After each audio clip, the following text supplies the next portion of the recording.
Para penonton, promosi untuk kita menyumbang bertalu-talu dan inilah masanya. Kalau kita duduk tengok promosi barang-barang, baju dan sebagainya bertalu-talu, promosi untuk menyumbang juga sama insya-Allah bertalu-talu dan inilah dia masanya untuk kita bersama-sama menyumbang insya-Allah. Kita akan bersama dengan Al-Fadhil Ustaz Ilyas Ismail, penasihat Ma'had Tahfiz Saint Fatimah Az-Zahra. Assalamualaikum Ustaz. Waalaikumsalam warahmatullahi wabarakatuh. Alhamdulillah bertemu Ustaz secara langsung hari ini. Jadi Ustaz, kita nak cerita berkenaan dengan rahsia di sebalik infak. Kadang-kadang kita nak bagi tu rasa bagi sikit ke, bagi banyak, bagi esok ke, bagi hari ini. Tapi barangkali ada hikmah dan rahsia di sebaliknya insya-Allah. Dan semoga infak itu menjadi ibadah yang besar untuk kita. Silakan Ustaz. Baik, terima kasih. Assalamualaikum warahmatullahi wabarakatuh. Pada Ustazah Ami Sofia dan seluruh penonton TV Al-Hijrah yang dimuliakan, yang didoakan bersepena hari Jumaat, bulan Syaban, yang barakah ini dikurniakan keluasan rezeki, diberikan kesihatan dan dipermudahkan setiap urusan, dimakbulkan segala hajat. Amin ya rabbal alamin. Kita baru ni dengar berkaitan tentang perkongsian Isra wal Mi'raj. Itu merupakan satu bentuk pengukuhan iman kita orang beriman ni, khususnya iaitu berkaitan tentang dia mengajak kita atau dia mengasuh kita supaya jadi orang yang yakin terhadap perkara yang tak nampak. Terhadap perkara yang tak nampak. Itu kan Isra Mi'raj, benda yang manusia lain pun tak nampak, hanya Nabi SAW sahaja yang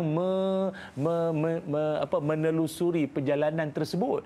Maka kita kalau nak mengikut timbang tara akal memang tak boleh terima kejadian ataupun mukjizat tersebut, tetapi imanlah yang membenarkan. Maka begitulah juga dengan usaha kita nak berinfak, kita bersedekah, kita berwakaf, apa sahajalah ke jalan Allah SWT ini, hanya dengan keimanan saja. Saya tahu ada di kalangan penonton ni pun kadang bukanlah kata berharta banyak sangat, tapi dia kata, Ustaz, tapi saya ni kata keimanan tu, saya nak dapat pahala, nak dapat syurga tu yang dia bagi tu. Itu kata rahsia di sebalik infak tu. Sebab ada orang dia yakin bahawa Nabi SAW sebut apa, manaqasat sadaqatun min malin, tidakkan berkurang harta siapa yang bersedekah. Kalau logik akal kata ada 50 bagi 10 mesti jadi 40. Tapi orang ada iman, dia ada 50, dia keluarkan 10, dia tak anggap kurang. Boleh jadi 100, 200, 300 dan lebih lagi. Maka sebab itulah semangat yang kita nak bawa penonton semua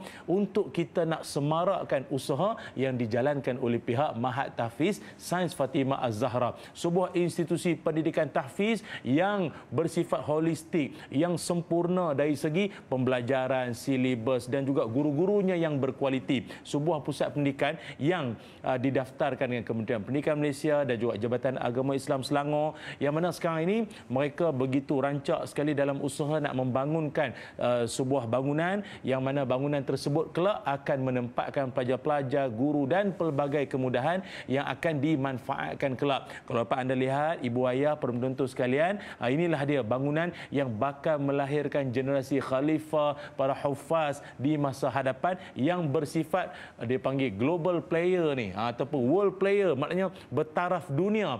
Dan mereka ni juga daripada sekarang lagi telah pun diasuh bukan sekadar mahir dengan ilmu Al-Quran, ilmu agama, mereka juga berkemahiran matematik, sains dan juga teknologi. Dan mereka, saya cukup kagum anak-anak pelajar kita ini, mereka telah pun menyertai pelbagai bentuk pertandingan bersifat atau berperingkat kebangsaan. Ada peringkat antarabangsa pun ada. Sebagai contoh, anak-anak pelajar tahfiz kita, mereka sertai program Malaysia Make Robotic Competition and Tinkering Challenge. Ini menyembur nak sebut ni. Dia orang masuk pertandingan buat robot. Loh, ingat adik-adik berserban pakai ngapal Quran ni tak boleh buat robot ke? Ada. Zaman AI, zaman ChatGPT, zaman-zaman kecanggihan ni semua seiring anak-anak kita. Dan saya cukup kagum lagi, bukan sekadar itu, mereka dari seawal usia yang begitu sangat muda, mereka telah menghafaz Al-Quran dengan dilengkapi pelbagai kemahiran yang sangat istimewa ada pada mereka ni. Saya ingat sangat rugilah kalau kita tidak turut sama memantapkan lagi pembelajaran anak-anak ini. Kalau dapat anda lihat program mereka yang telah dijalankan, walaupun sejak masa PKP hari itu lagi, secara atas talian pun program-program macam-macam dijalankan. Jadi untuk itu sekarang ini pelajar-pelajar MTS FAS kurang lebih ada 350 orang kurang lebih. Dan ini merupakan sekolah tahfiz yang begitu ramai pelajarnya, tapi dia bersifat sekolah harian, dia bukan asrama. Tapi agak mencabarlah pelajar-pelajar menghafal Quran yang tak duduk di asrama ni. Tetapi walaupun begitu, MTS FAS berjaya membuktikan walaupun anak-anak ini dia pelajar sekolah harian, tetapi dia orang mampu untuk menguasai hafazan Al-Quran dengan baik. Cuma, dia ada cuma kat ujung tu. Cumanya apa? Cumanya kapasiti, kemudahan yang sedia ada agak kurang buat masa sekarang. Sebab mereka beroperasi di rumah kedai dekat Gombak. Dan biasalah kalau menyewa ni kan risikonya banyak. Berkemungkinan tuan kedai tu nak jual ke, nak naikkan harga ke apa. Jadi oleh kerana itu, ini dia. MTS FAS, pihak pentadbiran telah pun berinisiatif untuk cari tapak yang luas, yang lebih selesa untuk nak dibangunkan bangunan MTS FAS kelak seperti yang kita tonton sebentar tadilah. Namun semuanya ini dia bukan pakai doa ya. Kalau nak bangun bangunan pakai doa saya pun buat, tapi dia pakai al-fulus. Dia pakai al-fulus, dia pakai duit lah ibu ayah semua. Jumlah ataupun kos yang diperlukan untuk fasa pertama ini iaitulah 25 juta ringgit. 25 juta ringgit. Dan setakat ni alhamdulillah, terima kasih ya ibu ayah, penonton yang saya sayangi semua, yang saya doakan kesihatan, yang saya doakan beroleh husnul khatimah semuanya. Kita berjaya meraih 3.9 juta ringgit. Maknanya kita masih lagi perlukan 21 juta ringgit. Rakyat Malaysia, semua penonton tak kira di mana menonton, insya-Allah ada kod QR yang disediakan, boleh imbas kod QR tersebut. Ada nombor akaun yang tertera, ada laman web, ada nombor talian untuk anda hubungi langsung. Kod-kod lah tak apa nak percaya, dia kata nombor WhatsApp tu nombor ustaz ke apa. Dah. QR tu bukan saya tu, itu memang MTS FAS punya. Saya tukang cakap kan, saya tukang nak bagi tahu sahaja bahawa ini promosi untuk kita nak semarakkan pahala kita. Dan bagi anda nak lebih mudah lagi, kita juga boleh berzakat menerusi MTS FAS. Sebab MTS FAS merupakan penolong amil bertauliah lantikan Lembaga Zakat Selangor.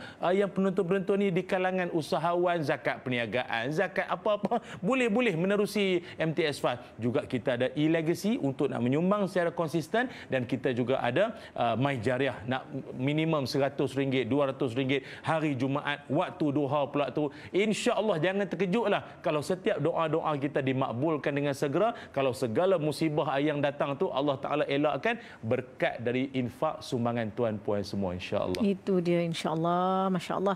Dan para penonton, kerana kalau kita tengokkan kita nak menyumbang ni lebih besar antaranya kan, membangunkan ummah, membangunkan anak-anak tahfiz ni, membangunkan sekolah. Mungkin kita tak boleh nak pergi buat sekolah tu, tak boleh nak pergi nak mengajar, tak boleh kan. Dan inilah antara sumbangan kita di bulan Syaban ini dan bulan Ramadan yang sangat kita nantikan, besar ganjarannya, insya-Allah. Terima kasih banyak kepada Al-Fadhil Ustaz Ilyas Ismail, jazakallah khairan katsira, yang merupakan penasihat Mak Tahfiz Sains Fatimah Zahra, dan juga para penonton kita, insya-Allah moga kita jelas rahsia di sebalik infak. Kita berehat seketika, kembali selepas ini. Tahukah anda ada satu amalan yang memanjangkan umur serta menjadi puncak rezeki dan juga meraih kejayaan kemenangan, iaitu amalan berinfak. Masya Allah. Berinfaklah kepada dana pengurusan dan pembinaan MTS FAS sekarang. Infak sedikit tanda ingat, banyak tanda mampu. Dan selagi mana anda ikhlas menyumbang, selagi itulah pahala menderu-deru menanti anda, insya-Allah.